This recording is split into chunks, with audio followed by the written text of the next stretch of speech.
Alors je vous reviens aujourd'hui pour une vidéo favori, c'est essentiellement du maquillage.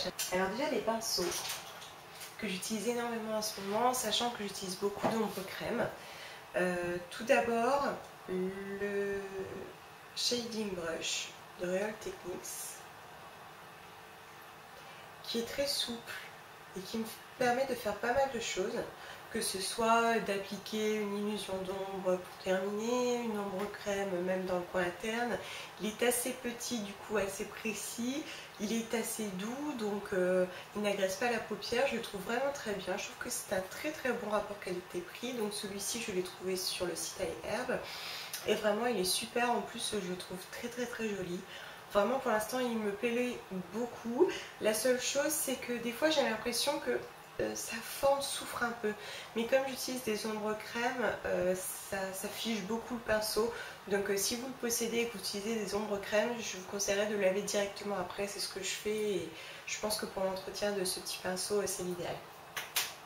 Toujours dans le même style, j'en ai un plus petit, également souple, de chez EcoTools. Donc ça fait partie du kit, du mini kit pour les yeux, que j'aime bien justement aussi pour sa souplesse. Il est un petit peu plus dense et légèrement plus raide que le précédent, mais comme il est petit, pour tout ce qui est application en précision, je trouve qu'il est vraiment très bien. Et autant en ombre à paupières poudre qu'en ombre à paupières crème, vraiment super. Et une de mes découvertes qui me plaît énormément, un pinceau que j'ai également découvert sur le site iHerb, bon, c'était une marque que je connaissais déjà, un pinceau estompeur de la marque Everyday Minerals. Donc voilà, donc c'est un pinceau très très très souple pour estomper vraiment vers l'arcade. Donc comme j'expliquais dans ma vidéo de présentation de ma commande, c'est pour estomper de manière assez diffuse et il fait très bien son travail. Il est vraiment très très doux, j'aime beaucoup l'utiliser, facile à entretenir, enfin vraiment il me plaît énormément. J'utilise tout le temps depuis que je l'ai. Et finalement je me demande si c'est pas indispensable. J'utilisais un autre pinceau fluffy, un peu moins souple, et il m'agresse un peu plus la paupière que celui-ci. Et en plus il est très très joli avec cet aspect vernis, je le trouve vraiment très sympa. Ensuite, donc j'ai fait une revue également sur cette ombre crème, celle de Benefit, dans la teinte Tattletale. Donc c'est une couleur assez claire, très claire même. Et en fait, je l'aime beaucoup parce que je l'utilise tant en couleur sur la paupière mobile que en base. Enfin, je trouve que le produit est vraiment intéressant. Il tient extrêmement bien.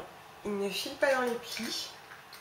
Il n'est pas désagréable. Vraiment très très confortable, que ce soit à l'application ou dans la journée.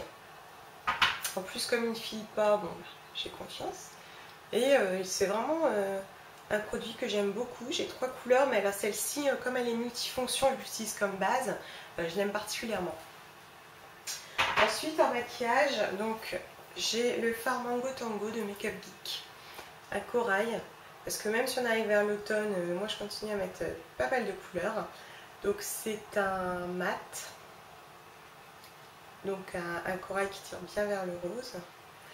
Et en fait, je l'utilise en combinaison avec l'illusion d'ombre à abstraction pour intensifier la couleur, parce que je trouve que ça manque un petit peu de pigmentation. Donc je les superpose et je trouve que le rendu est très très très joli. Je profite de l'iriser de l'illusion d'ombre en fait. Je trouve que c'est vraiment très sympa. Ça apporte beaucoup de lumière. Ouais, je trouve que c'est sympa par ces temps un petit peu pluvieux. Ensuite, alors tout simplement un petit serre-tête avec un nœud, donc c'est assez tendance en ce moment. Donc celui-ci je l'ai acheté chez Claire's et je l'aime beaucoup parce qu'en fait il a des petits picots, des petites dents. Et c'est tout l'intérêt pour moi parce que j'ai les cheveux fins et raides. Donc moi les tout simples ils ne tiennent pas du tout. Celui-ci c'est impeccable, il bouge pas. Alors j'ai trouvé chez Claire's, je pense qu'on peut en trouver ailleurs. Il est vraiment très très très sympa, très joli. Le nœud est assez discret si vous n'osez pas partir sur des gros nœuds. J'aime beaucoup. J'utilise tout le temps, souvent, parce que j'ai ma mèche qui m'embête et que pour l'instant je ne peux pas aller chez le coiffeur, j'attends mon rendez-vous. Et enfin un produit dont on parle de plus en plus en ce moment, C'est le bouquin des 100 coloriages anti-stress que j'ai découvert sur la chaîne Demo Queen. Donc c'est sur le principe de l'art-thérapie, voilà, vous coloriez pour vous détendre. Alors, moi je crois pas mal au pouvoir de l'art-thérapie, en sachant qu'en fait vous avez tout un tas de dessins avec plus ou moins de détails. Et l'idée en fait c'est de focaliser votre attention sur ces détails.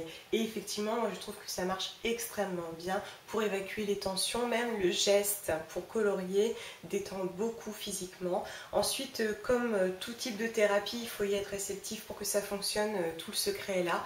Mais si vous aimez beaucoup écrire, dessiner, ça peut être vraiment un très bon produit pour vous. Il coûte 12,90 € aux éditions Hachette et je trouve que c'est très très sympa. Donc vous avez 100 coloriages, il y en a certains qui sont répétés, il triche un peu, mais tout le monde peut trouver son bonheur. Vous avez des motifs répétitifs, vous en avez de très grands, de très petits, de très fins, il y en a pour tous les goûts et je vous le recommande vivement, même le soir pour vous détendre, ça marche extrêmement bien, vraiment je le recommande. Donc voilà pour mes favoris, je vous dis donc à très bientôt.